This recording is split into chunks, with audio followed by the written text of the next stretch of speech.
साल 1987। सितारों से भरी एक पार्टी में शराब के नशे में धुत प्रकाश मेहरा अचानक अमिताभ बच्चन के सामने आ खड़े होते हैं और उन्हें ऊट पटांग बोलना शुरू कर देते हैं। पूरी पार्टी में सन्नाटा। जिस दौर में अमिताभ से 2 मिनट गुफ्तगू कर लेने वाले लोग भी पेज 3 पर छप जाया करते थे, एक भरी पूरी पार्टी में सैकड़ों लोगों के बीच अमिताभ बच्चन के सामने चीखने की जुर्रत कौन कर सकता था। प्रकाश मेहरा की लड़खड़ाती लेकिन ऊंची आवाज से लग रहा था कि ऐसी जुर्रत केवल वही कर सकते थे। वो अमिताभ पर बरस पड़े। तुम मेरी फिल्में मत करो, मुझे भूल जाओ, लेकिन ये मत भूलना कि मैंने ही तुम्हें इतना बड़ा स्टार बनाया है। जब तुम्हें कोई नहीं पूछ रहा था तो मैंने जंजीर से तुम्हें उठाया, एंग्री यंग मैन बनाया। तुम्हें जितनी भी फिल्में दी सब की सब हिट हुई और आज तुम्हारे पास मेरी फिल्मों के लिए टाइम नहीं है। अमिताभ चुप मेहरा की बातें सुन रहे थे। उन्हें पता था कि ये मेहरा नहीं, उन पर चढ़ा नशा बोल रहा है और यही सोचकर बाकी लोगों ने भी मेहरा की बातों को नजरअंदाज किया।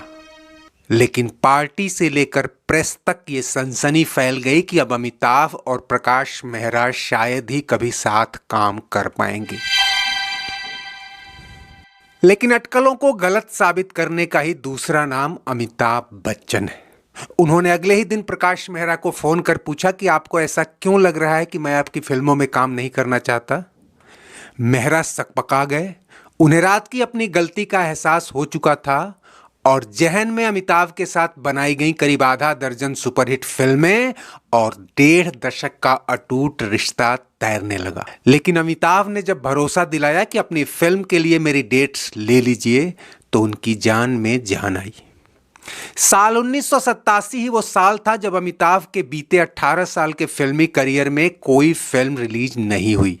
बीते 3 साल से राजनीति में व्यस्त होने के चलते उन्होंने इक्का दुक्का फिल्में ही साइन की थीं, लेकिन अब उनका मन राजनीति से भी उचट गया था और इसी साल उन्होंने सांसदी छोड़ दोबारा फिल्मों का रुख किया। राजनीतिक विवादों के चलते भी कई फिल्म मेकर्स उनसे दूरी बना चुके थे, लेकिन प्रकाश मेहरा और मनमोहन देसाई जैसे दिग्गज, जिन्होंने 1 दर्जन सुपरहिट फिल्मों से अमिताभ को स्टारडम की बुलंदी पर पहुंचाया था, उनकी वापसी को भुनाने में जुट गए। इन्हीं दिनों अमिताभ ने मनमोहन देसाई के साथ तूफान और मेहरा के साथ जादूगर साइन की थी। मैं जादूगर है मेरा नाम गोगा, हम जैसा नहीं कोई। मेहरा वैसे तो जादूगर फिल्म 10 साल पहले यानी 1979 में ही बनाना चाहते थे और तब उन्होंने अमिताभ के साथ विनोद खन्ना को भी कास्ट किया था। लेकिन कहते हैं कि खन्ना उन दिनों ओशो के प्रभाव में थे और जब ओशो को ये बात पता चली कि फिल्म में एक धर्मगुरु को विलेन के रूप में दिखाया गया है तो उन्होंने खन्ना को फिल्म से हट जाने को कहा। उसके बाद कई और वजहों से भी फिल्म ठंडे वस्ते में चली गई और मेहरा अमिताभ के साथ लावारिस और नमक हलाल जैसी फिल्मों में जुट गए।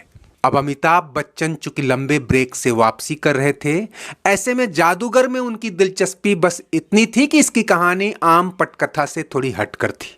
लेकिन तब कई और फिल्मों के दबाव में वो शायद भूल गए कि तूफान फिल्म में भी उनका रोल जादूगर का था और एक साथ एक जैसे 2 कैरेक्टर पर्दे पर आएंगे तो ये आत्मघाती भी हो सकता है।